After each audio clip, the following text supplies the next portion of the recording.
Assalomu alaykum va rahmatulloh. Sizlar bilan navbatdagi darsimiz Miftahul Arabiyya kitobini divan o'qish va yozish kitobidan birinchi bo'limi, demak 4-darsi. Qiroatul Isroiyya, boyituvchi qiroa o'qish degani. Xo'sh. Shaxsiyatun alamiyyatun taghallabat ala al-fashali litadkhula at-tarix. Dunyodagi shaxsiyatlar haqida ketadi bu yerda. Tarixga kirish uchun muvaffaqiyatsizlikni yengib o'ta olgan shaxsiyatlar, dunyo bo'ylab shaxsiyatlar, mashhur tan olgan yulduzlar haqida bo'ladi bu mavzu. Al-fashalu huwa juz'un min at-tajribati. Muvaffaqiyatsizlik tajribadan bir qismdir. Va huwa sabilun lit-ta'allumi va iktisabi al-khibrati.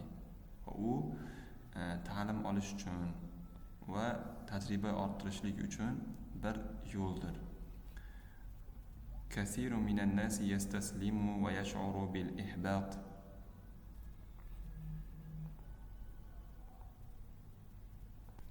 Ko'plab insonlar taslim bo'ladilar va umidsizlikni his qiladilar. Akharuna yatajawazuna at-tajribata va yamduna ila hayatihim. Boshqalar esa tajribani bosib o'tadilar va hayotlarini shu tarzda davom o'tkazadilar. Yamduna ila hayatihim, hayotini o'tkazadilar.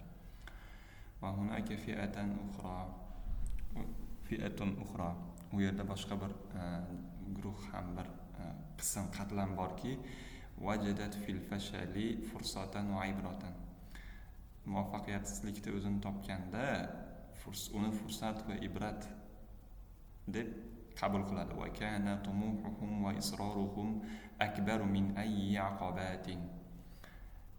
aqabatin.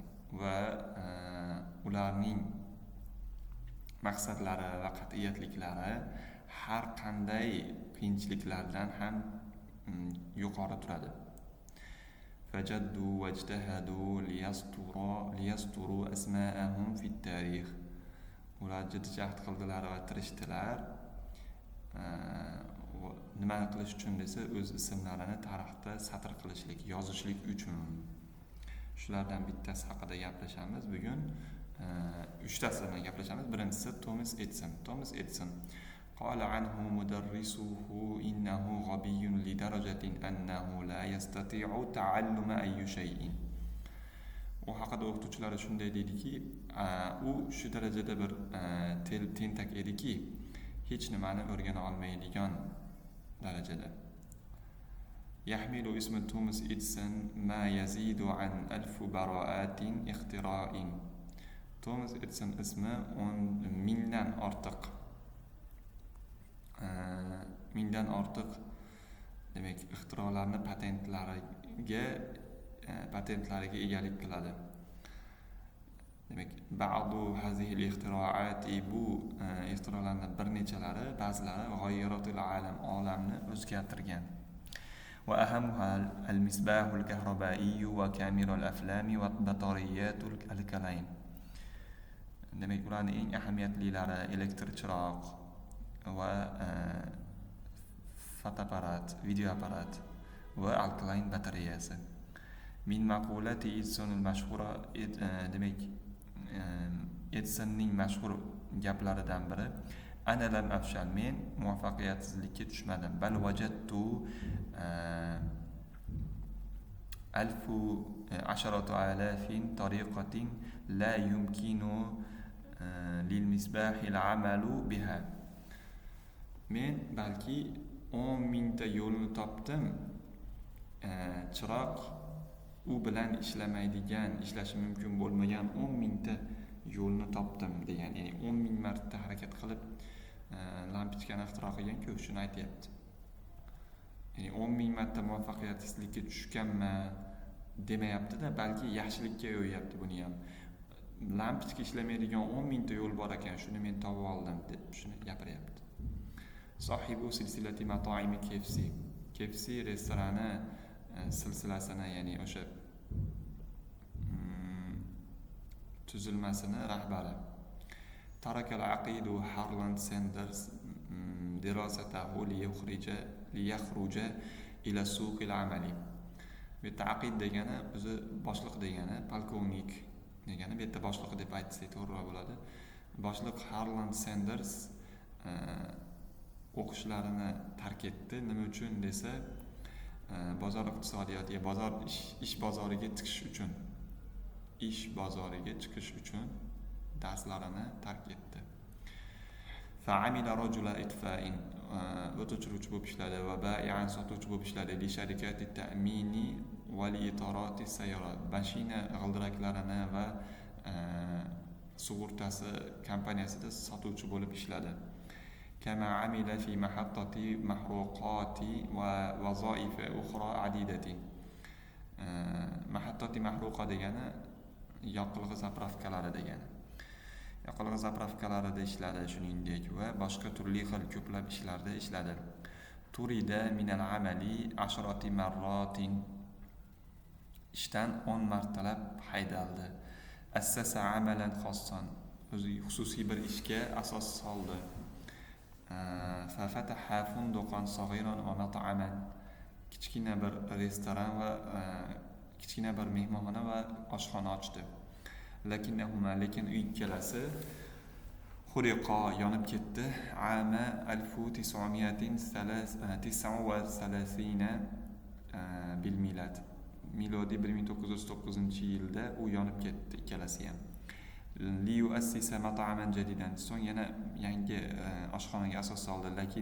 Lekin u aghlaqahu yopildi ma'a intilaqil harbi al-alamiyyati as-saniyati ليعود للعمل من جديد موظفا في أحد من المطاعم.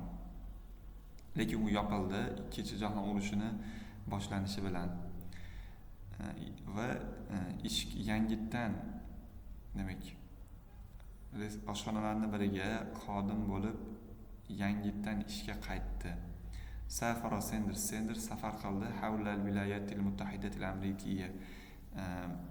Amerika Qo'shma Shtatlari bo'ylab degani, havla bo'ylab. Shu Amerika Qo'shma Shtatlari bo'ylab safar qildi. Nimaga desa, li yabi'a wasfatihi as-sirriyya min al-baharati lid-dajaji al-maqali. Qovurilgan tovuq uchun ziravorlarni, sirli retseptdan tayyorlangan ziravorlarni sotishlik uchun o'sha yerga Amerika bo'ylab kezib chiqdi, safar qildi. Va tamakkana Sanders min bay'i imtiyazi wasfatihi sirriya amu 1952 li awwali marratin. Birinchi marta 1952-yilda sirli retseptini sotishlikka imtiyozni qo'lga kiritdi.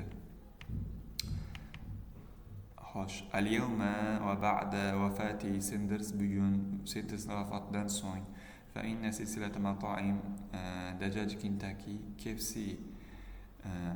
restorani silsilasi, demak o'sha restoranlar tarmoqlari da ladayha alafi mato'imi hawla al-alam, dunyo bo'ylab minglab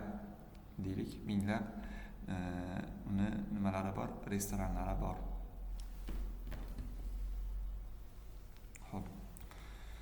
Suishira Honda kompaniyasining asoschisi. Ulida Honda fi muqata'ati ba'idatin an Tokyo. Honda Tokyodan uzoqdagi Tokyoga uzoq bo'lgan bir viloyatda tug'ildi. Va nasha'a fi usratin faqiratin jiddan. Juda faqir oilada o'sdi. Va qad tuwfiya 5 min ikhwatihi natijata su'i taghziyati. Yomon ovqatlanish natijasida uning 5 aka-ukasi vafot etdi. Taraka Honda al-madrasata ami 1922 bil milad va tawajjaha ila Tokyo va amila fi mahalli li taslih as-sayarati muddata 6 sanawatin. 1922-yilda maktabni Honda tark etib Tokyoga yuzlandi, Tokyoga bordi degani. Va amila fi mahalli li taslih sayyorati 6 yil muddat mashina tuzatish ustaxonalarida ishladi. ثم افتتح so'ngra o'z ochdi avvala mahallihi demak birinchi ustaxonasini ochdi li taslihi sayyorat mashinalarni tuzatish uchun 1928-yilda. حصل هوندا في السنة نفسها o'sha yilda o'zida Honda على براءة اختراع لتصميمه مكابح معدنية للسيارات بعد أن كانت تصنع من الخشب.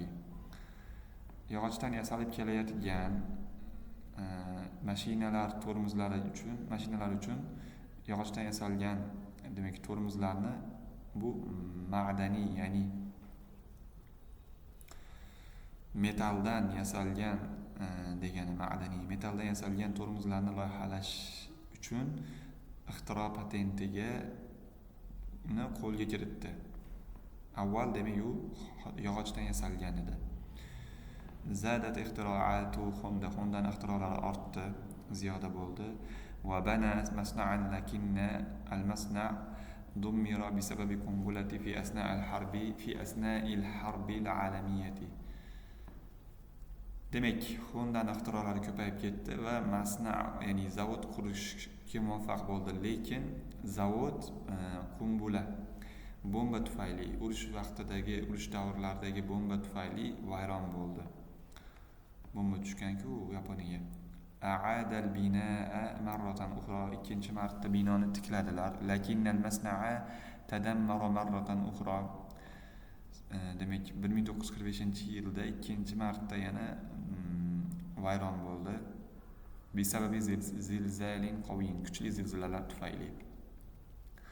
Lam yab'as Honda muvaffaqiyat, ya'ni tushkunlikka tushmadi. Fa'assasa شركة هوندا شركة açtı وبدأ بإنتاج الدراجات النارية التي انتشرت في أماكن كثيرة حول العالم. Demek dunyoda ko'plab joylarda tarqalgan demek darajatun nariya ya'ni mototsikllarni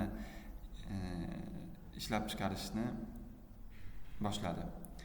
ومع مرور الوقت vaqt o'tishi bilan تطورت أعمال الشركة shirkatning ishlari rivojlanib ketdi va بدأت إنتاج السيارة mashinalarni ishlab chiqarish, mashina mahsulotini ishlab chiqarishni boshladi. واليوم تعد هذه الشركة bugun esa bu shirkat من أقوى الشركات eng kuchli shirkatlardan hisoblanadi. على مستوى العالمي في صناعة السيارة mashina ishlab chiqarishda dunyo bo'ylab eng kuchli demak shirkatlardan biri hisoblanadi. Demek tarjimamiz shu yergacha tugadi. Bu yerdagi savollarga javob berib, mashqlarni ishlab ketadigan bo'lsangiz, yana ham yaxshi bo'ladi o'zingiz uchun.